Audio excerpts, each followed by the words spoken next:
Fala, colega veterinário, seja bem-vindo a mais uma live de aquecimento para a nossa imersão Interpretando Hemograma e Bioquímicos 2026, a nova era veterinária, para você atender seus pacientes com mais segurança, dominando a interpretação dos exames laboratoriais que você já solicita todo santo dia na tua rotina. Sejam bem-vindos a mais uma live e hoje a nossa live vai vir exatamente da pergunta da nossa amiga aqui, vamos ver qual é o nome dela, Denise Reimão.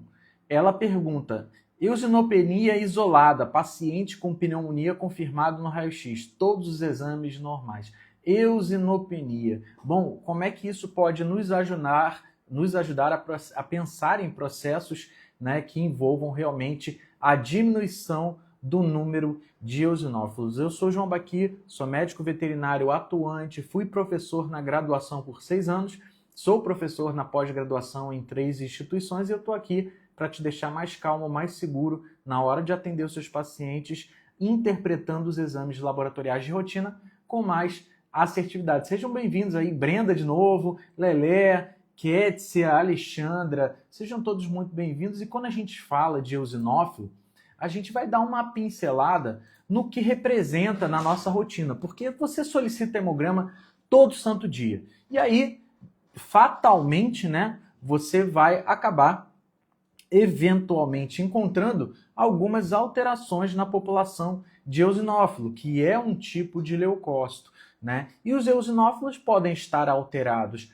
para menos, que a gente chama de eosinopenia, e podem estar elevados e a gente chama isso de eosinofilia. Bom, o que eu vejo que é muito comum o veterinário dar uma atenção para o eosinófilo quando ele está elevado, e aí a primeira coisa que vem na cabeça é parasitismo, né? Vou enfiar um vermífugo goela abaixo nesse paciente porque ele deu, né, porque apresentou eosinofilia. E isso pode ser um erro. E o problema não é o vermífugo que você deu. O problema é que você botou o holofote para o problema errado. E aí, aquele problema que é a doença de base do teu paciente vai ficar lá, progredindo, piorando o prognóstico, piorando a sobrevida do paciente, né? Então, vou citar para vocês alguns casos que a gente teve aqui, que a única alteração era a alteração do número de eosinófilos, né? No caso, uma eosinofilia. Então, sejam muito bem-vindos a essa live, uma live mais descontraída, para tudo isso para te aquecer para o nosso evento de segunda-feira, dia 26, que você vai se inscrever no link da bio, né? Ou aqui na descrição embaixo, para poder fazer sua inscrição gratuita e você vai participar de uma imersão. Não é coisinha boba. A gente vai mergulhar no mundo da interpretação de hemogramas e bioquímicos, desde conceitos básicos até o que a literatura mais recente, de 2025, 2026, já coloca na nossa rotina para a gente usar a nosso favor, beleza? Então, faça isso por você. Estamos em janeiro. Janeiro é o mês do recomeço, né? Então, a gente tem ainda 11 meses pela frente em 2026 e tudo vai ficar mais fácil se você parar para, então, trazer esse conhecimento para você implementar durante o ano, beleza? Então, Ana, Van, Eliana aí, vamos entender, né? Primeiro, o papel do eosinófilo. O eosinófilo é de origem mieloide, né? Assim como o neutrófilo, assim como outras células, né? Excluindo-se o linfócito. E o que a gente precisa lembrar é que o eosinófilo, pessoal, ele participa, né, do nosso sistema de defesa, né? Ele participa da imunidade inata, da imunidade adquirida, da imunidade adaptativa, remodelação tecidual e biologia do desenvolvimento. Então, o eosinófilo, ele é meio subestimado pela gente, mas o fato é que ele tem muita importância. Mas assim, quando que o eosinófilo vai começar a querer participar de um processo inflamatório, por exemplo? Olha, a gente tem aí os seus integrantes que vão promover quimiotaxia, como, por exemplo, as interleucinas, né? Interleucina 2, a interleucina 5, que é importantíssima para a mediação de eosinófilo, interleucina 13 e uma coisa importante, né? Os linfócitos T, principalmente aqueles TH2. Então, a resposta TH2 vai mediar, vai recrutar eosinófilo, né? Então a gente precisa lembrar que esses são os pré-requisitos. E fora isso, colega veterinário, a gente vê que o eosinófilo ele está em maior presença, né, em linfonodo, timo, trato respiratório, e a gente vai ver o porquê disso. Mas ele também vai ser chamado, mediado, através de degranulação de basófilos e uma coisa importante, mastócito. Mas sem dúvida nenhuma, degranulação de mastócito, interleucina 5 e TH2 são os grandes mediadores do eosinófilo. Então, para que você está falando isso, João? Vai ficar dando aulinha de fisiologia, imunidade básica? Não, é porque você vai entender depois o porquê que o eosinófilo aumenta em determinada doença, por que aumenta em outra determinada doença, mas não é só decoreba. Você tem mania de querer decorar as coisas e é por isso que na semana seguinte você já está de novo dando vermífugo para toda a eosinofilia, né? E isso é um problema. E outra coisa, colega, não está errado em você pensar em parasito gastrointestinal quando a gente está falando de eosinofilia, por exemplo, né? Mas é importante você saber que não é qualquer parasito gastrointestinal, né? Qual que é a premissa para ter um parasito e você ter eosinofilia? Olha só, esse parasito precisa provocar lesão tecidual, tá? Não é simplesmente estar no lúmen intestinal. Então, você tem aí principalmente os eumintos, né? Nematóides, trematóides, sendo eles larvas ou adultos que vão provocar lesão tecidual. Tecido e não lúmen intestinal. Então, não é, por exemplo, uma giardia que você vai encontrar eosinofilia, não é um cistoisóspora que você vai encontrar eosinofilia. Então, tudo isso tem que ser muito bem calculado, você não pensar que, se é um parasito, está no intestino, vai provocar eosinofilia. Tá? Isso é só a ponta do iceberg. Tá? Eu quero mostrar para você um mundo além das verminoses. Só que quando a gente fala em verminose, você esquece da mais importante. Eu vou te dar 10 segundos para você escrever aqui qual é o parasito, qual é o euminto mais importante que chama a atenção por provocar eosinofilia. 10 segundos para você, porque se você não sabe isso, você vai dar um subdiagnóstico para o teu paciente. Então, vai ficar naquela de, eu acho que isso aqui é ancilóstoma, eu acho que isso aqui... Não, tem um euminto nematóide que vai provocar eosinofilia. Às vezes a eosinofilia vai ser o único achado desse hemograma, e se você não pensar na possibilidade diagnóstica, você vai comer bola, né? Vamos lá, quem que vai ser o primeiro a lembrar desse euminto nematóide? Eu vou falar, ele nem é tão importante assim, é só uma zoonose, né, aclamada pela OMS. Quem será esse verme que talvez tenha uma certa importância tanto na clínica de cães quanto na clínica de gatos? Vamos ver, quem vai aí? Giovana, dá um chute. Duda, Cíntia, quem que vai falar o nome desse verme que uma eosinofilia pode descobrir o caminho que você estava procurando, né? E um vermífugo só não vai resolver não, tá? Eu vou te falar quem que vai chutar aí. Marília, acabou de entrar, não vou perguntar para ela, né? Mas quem tiver aí nessa live, fala para mim qual é o verme que deve ser investigado numa eosinofilia isolada, sem uma causa muito reconhecida. Você pensa em parasito gastrointestinal, beleza, mas isso é só a ponta do iceberg. Pessoal, sabe qual é o verme que você esquece e pode provocar subdiagnóstico? Um verme nada importante chamado Dirofilaria imits. Isso, aquele que você chama de verme do coração. Cara, só para você ter uma noção, tá bom? É o seguinte, a dirofilariose tem um período de incubação de 6 a 7 meses, meu amigo, até você começar a entender algum sinal clínico desse paciente. Só que sabe o que acontece? O eosinófilo, ele ataca os eumintos nematóides, e aí você tem aquela eosinofilia sem uma explicação. Inclusive, a gente pegou um caso clínico que tinha passado por 2 veterinários presenciais. Deram vermífugo, deram bezetacil, porque ele estava com uma leucocitose eosinofílica, e ninguém descobriu que o animal tinha. Aí, conversando com a colega, a gente pediu, obviamente suspeitamos de girofilária, pedimos o 4DX e lá estava. Lembrando que o 4DX, no caso de girofilária emites, detecta antígeno. Então é muito improvável que ele dê falso positivo. Beleza? Então não esqueçam, não ignorem a eosinofilia quando você pensar em girofilariose. Tá? Ah, João, mas vai ter microfilária na lâmina. Nem sempre.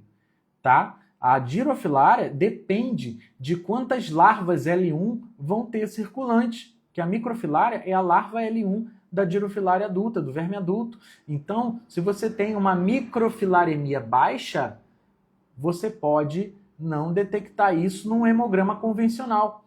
Então, não fique esperando a presença de microfilária, porque às vezes você não vai encontrar, beleza? Então, às vezes, quem vai te pontuar é isso aqui, vem por esse caminho, é o eosinófilo. Então, a eosinofilia, você pensa em parasito, beleza, mas pensa em parasito gastrointestinal, aqueles que provocam lesão tecidual, a girofilariose. Ah, então, João, já aprendi eosinofilia. Calma, porque isso aí é só a ponta do iceberg. Pessoal, olha só, a eosinofilia, ela pode estar presente em processos inflamatórios crônicos. Mas não é qualquer processo inflamatório crônico, não. São aqueles processos inflamatórios em tecidos que são ricos em mastócito. Lembra lá que no começo eu falei, né, que a degranulação de mastócito é um dos principais recrutadores de eosinófilo? Pois é, quais são os tecidos ricos em mastócito?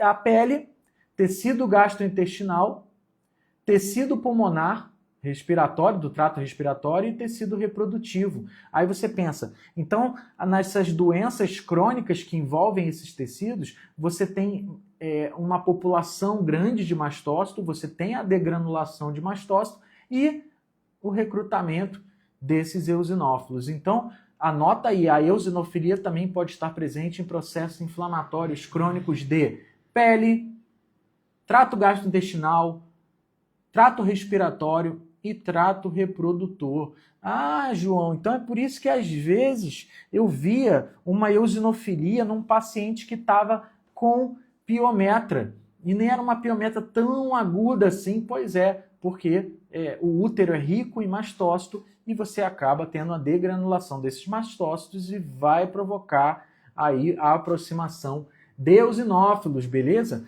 E aí nós temos também outro processo inflamatório crônico que é muito específico, que são eles, né? Dermatite eosinofílica, panosteite eosinofílica, doença inflamatória intestinal eosinofílica, principalmente no paciente felino, miosite eosinofílica e também gastroenterite eosinofílica, principalmente nos cães. Beleza? Então são doenças, são distúrbios extremamente específicos que a eosinofilia pode ser o primeiro achado e te encorajar a procurar outros, né, esses caminhos um pouco mais específicos. E óbvio, nós temos aí na literatura a síndrome hipereosinofílica idiopática. Só que assim, a síndrome hipereosinofílica idiopática é quando você tem uma eosinofilia acentuada, persistente, aí para mais de 20 mil eosinófilos. Isso é extremamente raro em cães e gatos. Então você vai pensar nisso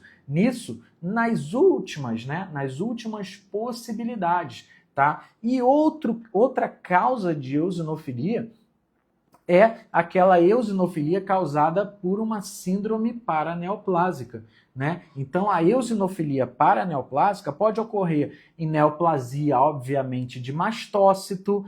Nós vamos ter a eosinofilia presente quando nós tivermos linfoma de células T. Lembra que linfócito T, o TH2, ele recruta bastante eosinófilo? Então, o linfoma de linfócito T pode provocar, através da síndrome paraneoplásica, a eosinofilia, né? Timoma, lembra que eu falei que tem bastante eosinófilo em timo? O timoma também pode ser uma suspeita que você pode levantar. Carcinoma mamário pode estar presente. Fibrosarcoma oral, pólipo adenomatoso oral, linfoma alimentar em gatos, carcinoma de células de transição de gatos também. Então esses são alguns, né, que podem estar aí nas eosinofilias paraneoplásicas, né? A leucemia eosinofílica, a gente nem comenta muito porque ela é muito rara, né? Ela é incomum. Só que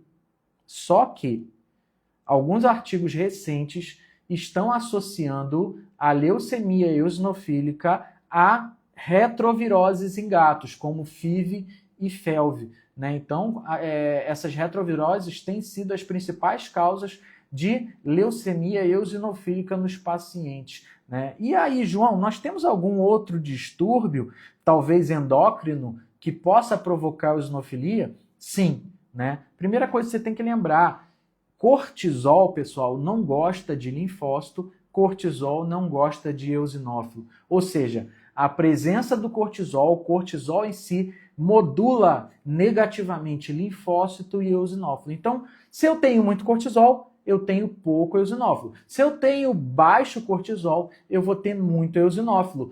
E aí vem o exemplo que eu quero trazer para vocês, que é o hipoadrenocorticismo. O hipoadrenocorticismo, sua característica principal é a baixa concentração de cortisol sanguíneo. Ora, se o cortisol está em menor quantidade, vai mediar menos o eosinófilo. Então, você pode ter uma eosinofilia e até linfocitose por conta de um hipoadrenocorticismo. Beleza? Outra questão, a eosinofilia medicamentosa. E aqui eu paro para te falar uma coisa que acontecia muito comigo.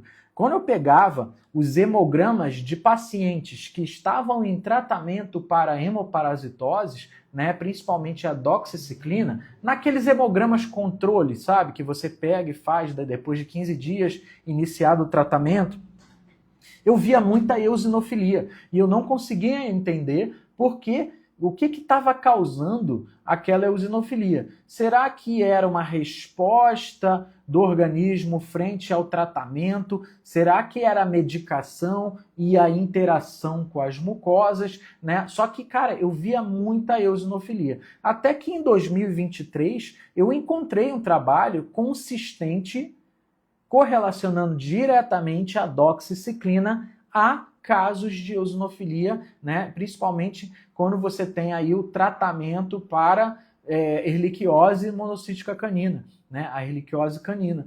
Então, a doxiciclina, a utilização da doxiciclina, e a gente usa aí 21 dias, 27 dias, né? 28, você acaba tendo uma interação entre mucosa e o remédio, provocando aí uma eosinofilia. Então, esperem, né? Não vai ser sempre, mas esperem uma eosinofilia naquele hemograma controle que você está fazendo após iniciar o tratamento com doxiciclina, beleza? Isso é algo bastante frequente, né? Eu via isso, não sabia explicar, olhava até na bula da doxi humana, né, e tinha encontrado isso aí de eosinofilia, mas na veterinária não, até que esse trabalho aí esclareceu isso de uma vez por todas. E pessoal, gato, tem algum remédio que pode provocar eosinofilia em gato? Sim, os tratamentos para hipertireoidismo, metimazol, carbimazol, eles vão provocar eosinofilia, beleza? E aí você me pergunta, João, beleza, entendi que eosinofilia não é só aquela coisinha de verme, né? Eu te botei vários motivos aí, depois eu vou fazer um resumão para você entender, né? E você vai se perguntar, cara, o que o João está fazendo às 17 horas e 5 minutos olhando para uma câmera? Eu estou aqui porque semana que vem, segunda-feira, nós teremos a nossa imersão Interpretando Hemograma Bioquímicos 2026, a nova era veterinária, um evento 100% gratuito e online. Serão 3 dias, segunda-feira, quarta-feira e quinta-feira, 26, 28 e 29, às 19 horas e 2 minutos, beleza? Vai ser de graça, vai no link da bio, faz seu cadastro, é só botar o e-mail e nome. O resto você deixa comigo, você vai receber tudo, todas as informações, material em PDF e alguns bônus que eu sempre dou pro pessoal. E você ainda tem a chance de ganhar gratuitamente um curso de interpretação de exames do InterpretaVet, que é o curso de extensão, né? E é chancelado pelo MEC, mas aí eu vou contar as regras lá no dia do evento, tá bom? Então, voltando para cá, nós falamos sobre as causas de eosinofilia e as causas de eosinopenia, né? Que foi o que exatamente a colega botou, né? Nossa, o paciente aqui não tem nada além de uma eosinopenia e tem o que foi declarado foi uma pneumonia, né? E aí você pensa, pessoal, que processos inflamatórios, em geral, vão liberar duas coisas. Os crônicos, principalmente, tá? Os processos inflamatórios crônicos geralmente vão liberar adrenalina e cortisol. E pasmem, né? O cortisol reduz eosinófilo circulante e a adrenalina também. E eu vou te explicar o porquê. O cortisol, colega veterinário, olha só. Primeiro, né? Cortisol aumenta as integrinas em medula óssea. Isso faz o quê? Faz com que menos células saiam de lá. Beleza? Isso já é uma primeira evidência. Segunda, neutraliza a histamina, né? E aí tem a ver com os mastócitos, degranulação de mastócito, inibe a degranulação de mastócito. O cortisol tem um efeito linfocitotóxico em tecidos linfóides. Lembra que o eosinófilo depende do linfócito T também, né, para poder ser mediado, né? E ele inibe citocinas que prolongam a vida dos eosinófilos. Então, tudo que o cortisol, seja ele endógeno ou exógeno, faz modulando negativamente o eosinófilo, né? Então é por isso que em doenças que cursam com cortisol elevado ou até a administração de cortisol, eu espero uma eosinopenia. A colega botou lá eosinopenia isolada, é a Denise Sereimão, né? Eosinopenia isolada, paciente com pneumonia confirmado com raio-x. A primeira pergunta que eu faço é, bom, isso é processo crônico, provavelmente, deve ter mediação de adrenalina e cortisol, por si só eu já esperaria uma eosinopenia. Mas esse animal está utilizando alguma medicação que utiliza glicocorticoide? Porque sim, já responde por si só, porque o cortisol, né, o dexametasona, o cortisol, ele por si só já modula negativamente o eosinófilo. Mas tem uma coisa, a literatura fala que para você confirmar uma eosinopenia, você precisa de hemogramas seriados. Não vai ser em um hemograma que você vai dizer, cara, esse animal tem eosinopenia. Sabe por quê? Porque o número de eosinófilos no cão e no gato não é tão grande. Então, uma pequena quantidade pode ser alguma coisa aleatória que você vai confirmar através de exames seriados. Tá? Então, isso precisa ser dito, né, para evitar aí a confusão. Mas, resumindo o que eu diria para a colega, que eu estou dizendo, ela vai assistir essa live com certeza, né, é que é um processo crônico que vai ter mediação de adrenalina e cortisol. O cortisol, eu já expliquei para você porque que ele provoca a eosinopenia. E a adrenalina, como é que funciona a eosinopenia na adrenalina? Olha só, na membrana do eosinófilo, nós temos receptores beta-adrenérgicos. E aí o que acontece? Ao se ligar a adrenalina nesses receptores beta-adrenérgicos, você vai ter a mudança de cinética dos eosinófilos. E o principal, a resultante dessa mudança de cinética é a diminuição desse leucócito no sangue. Então, tanto a adrenalina quanto o cortisol vão provocar eosinopenia. Ah, mas João, eu não vi eosinopenia no caso X, no caso Y. Cara, não é matemática, né? Tudo dentro da biologia tem algumas variações e isso é esperado tranquilamente, né? O importante é você sempre correlacionar os seus achados laboratoriais com o paciente em questão, né? O método Gotas do InterpretaVet é um acróstico, né, onde G representa um passo, O representa outro passo, né? Vou até falar para você aqui. G, qual é o processo da interpretação de exame? Gotas. Por que gota? Porque lembra sangue, lembra urina, lembra fluidos, né? G do gotas, garantir a qualidade da amostra. Se você não garante a qualidade da amostra, os próximos passos vão vir atropelados. Letra O, observar histórico e exame físico. O exame laboratorial sempre vem depois da observação de histórico e exame físico. Não se interpreta laudo desconectado do paciente. T, teorizar os achados laboratoriais. Isso é importante, porque senão você decora, né? Letra A, avaliar o paciente na sua individualidade. É isso que eu estou falando aqui nesse momento, tá? E a letra S é sim separar diagnósticos diferenciais. Mas voltando aqui para a eosinopenia, né? Nós temos aí casos de processo inflamatório crônico envolvendo adrenalina, envolvendo cortisol, e agora eu vou fazer o resumão para você, né? O que a gente viu aqui? A gente viu a importância do eosinófilo, tá? A gente viu que sim, ele vai aumentar no parasitismo gastrointestinal, mas não é qualquer parasitismo gastrointestinal. São aqueles vermes que fazem lesão tecidual. Nematóides, trematóides, isóspora, giardia não vão provocar eosinofilia. E tem um outro verme que você não lembra quando pensa em eosinofilia, que é nossa querida Dirofilaria imits, né? Falei para você que processos inflamatórios em pele, trato gastrointestinal, pulmão e trato reprodutivo têm mais tendência a provocar eosinofilia porque são ricos em mastócitos. E os mastócitos vão fazer a mediação de eosinófilo, né? Falei algumas doenças sobre que vão causar eosinofilia, como dermatite eosinofílica, miosite eosinofílica. Falei sobre as eosinofilias paraneoplásicas, depois você assiste novamente. Falei sobre a leucemia eosinofílica e aí falei sobre distúrbio hormonal, que é o hipoadrenocorticismo, e aí falei da eosinofilia medicamentosa, falei do metimazol, do carbimazol, da doxiciclina, falei também da eosinopenia de estresse, que é aquela mediada pelo cortisol, falei daquela eosinopenia, né, e as catecolaminas, já que a adrenalina diminui os eosinófilos circulantes, e falei do processos inflamatórios